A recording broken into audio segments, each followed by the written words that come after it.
FATF Pakistan کو grey list سے نکالنے پر رضامند ہو گیا۔ فیٹف اعلامیہ کے مطابق پاکستان نے تمام شرائط پوری کر لی ہیں۔ منی لانڈرنگ اور دہشت گردی کی فائننسنگ روکنے کے لیے اصلاحات مکمل کی۔ تمام ممالک نے پاکستان کے اقدامات کو سراہا۔ فیٹف کا وفد جلد اسلام آباد کا دورہ کر کے اقدامات کا جائزہ لے گا۔ گرے لسٹ سے نکالنے کا باقاعدہ اعلان اکتوبر میں ہوگا۔ ہنا ربانی کھر FATF اجلاس میں کامیاب مذاکرات کے بعد وطن واپس پہنچ گئیں۔ سفارتی کامیابی پر وزیر مملکت کی قوم کو مبارکباد۔ کہتی ہیں پاکستان کے گرے لسٹ سے نکلنے کا عمل ابھی شروع ہوا ہے، جشن منانا قبل از وقت ہوگا۔ مشکل حالات میں ہم نے ایک قوم بن کر کام کیا۔ FATF نے تمام نکات کلیئر کر دیے۔ عالمی ادارے نے پاکستان کی کارکردگی کو اطمینان بخش قرار دیا۔ Army chief general Qamar Javed Bajwa نے کہا ہے کہ FATF ایکشن پلان پر عمل درآمد بڑی کامیابی ہے۔ ایکشن پلان پر عمل سے پاکستان کی وائٹ لسٹ کی راہ ہموار ہوئی۔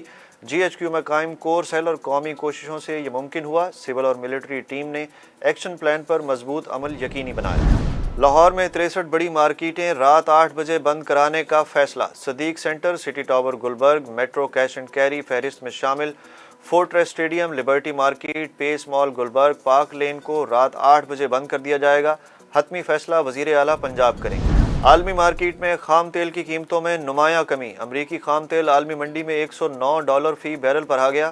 برطانوی خام تیل کی قیمت میں 5.60% کمی، $113 فی بیرل میں فروخت ہونے لگا۔ کورونا کیسز کی تعداد میں پھر اضافہ ہو گیا۔ 24 گھنٹوں کے دوران 151 نئے کیسز رپورٹ۔ کورونا مثبت کیسز کی شرح 1.17% ریکارڈ۔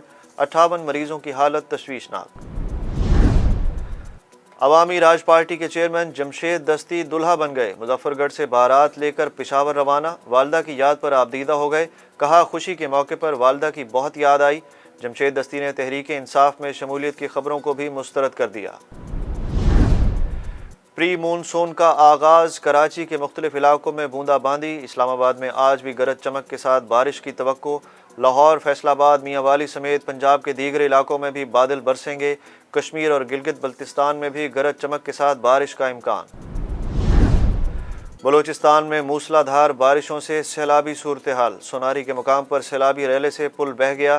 کوہلو کا سبی، کوئٹہ اور اندرون بلوچستان سے رابطہ منقطع۔ تحصیل ماوند اور گرد و نواح کے پہاڑی علاقوں کے ندی نالوں میں طغیانی۔